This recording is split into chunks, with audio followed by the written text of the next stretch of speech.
আসসালামু আলাইকুম। ওদেরকে নিয়ে আসলাম, দেখে বাড়ির দিকে যাব। ওরা একা একাই ঘাস খেয়ে পরে বাসায় যাবে আর কি। এখন এই দিকটা হচ্ছে বাড়ির রাস্তা, তো আমি যদি এখন এই বাড়ির রাস্তা ধরে বাড়ির দিকে যাই তাহলে ওরা আমার পিছন পিছনে বাড়ি চলে যাবে। এই জন্য চালাকি করতে হবে যে আমাকে উল্টা দিকে যাইতে হবে। উল্টা দিকে গিয়ে যে কোনো একটা জমির আল দিয়ে ঘুরে ঘুরে বাড়ি যেতে হবে। এই চালাকিটা ওদের সঙ্গে আর প্রতিদিনই করতে হয়। এতে করে অবশ্য একটা লাভও হয় আমার। সেটা হইতেছে যে এক ঢিলে দুই পাখি মারার মতো। ওদেরকে এখানে রেখে আমি আমার জমিগুলো দেখে যাইতে পারি আর কি, জমিগুলো দেখে দেখে বাড়ি যেতে পারি। তো এখন ওদেরকে এখানে ছেড়ে দিলাম, ওরা একা একা ঘাস খাবে, ঘাস খেয়ে খেয়ে বাড়ির দিকে যাবে, আর আমি এদিক দিয়ে বাড়ি চলে যাব। কয়েকদিন আগে যে ঘাসের ক্ষেত্রতে ঘাস কাটা বন্ধ করে দিলাম,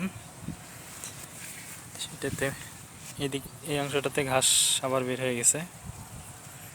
আর ওই যে ওইদিকে অংশটা, পাশের যে ধানের ক্ষেতটা, এটার মাঝখান দিয়ে এখন হাঁটবো, কারণ দেখতে হবে যে পোকা লাগছে কিনা। তো ধানে পোকা হয়েছে কিনা এটা বোঝার সহজ বুদ্ধি হচ্ছে, যখন আপনি ধানের মাঝখান দিয়ে হাঁটবেন তখন সাদা মাছি বা যে এটা ফুতি পোকা বলা হয় এটাকে উঠতে দেখবেন। তো আমি এখন উঠতে দেখতে পাচ্ছি না, আছে এই যে একটা আছে, এই যে উঠতেছে, দেখতে পারলেন কিনা জানি না। তো খুব কমই আছে, কিন্তু আমাকে ওষুধ দিতে হবে, কারণ আশেপাশে সবাই ওষুধ দিছে। তো তো যদি আমার এখানে নাও থাকে তো ওই আশেপাশের জমিগুলো থেকে আসবে আর কি। এই জন্য আমাকে ওষুধ দিতে হবে। ওষুধটা আরও আগে দেওয়ার দরকার ছিল, কিন্তু সময় পাচ্ছি না। আবার একজন আমাকে ওষুধ দিয়ে দেয়, আমার একটা চাচা, ওরও দেখা পাইতেছি না, ও ব্যস্ত। তো আজকে ওর সঙ্গে দেখা করব এবং দেখি ওর থেকে ওষুধগুলো দিয়ে নেওয়া যায় কিনা।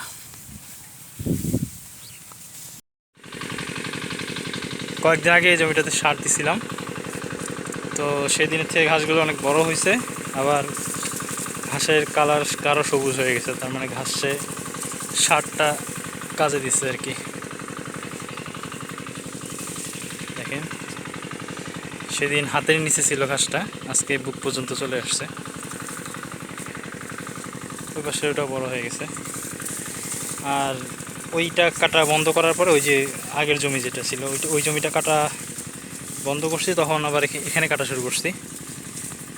যে অংশটা ঘাসে আর কি সার দিই নাই, সেই অংশটা কাটা শুরু করছি। এই অংশটা আজকে 3 দিন থেকে কাটতেছি।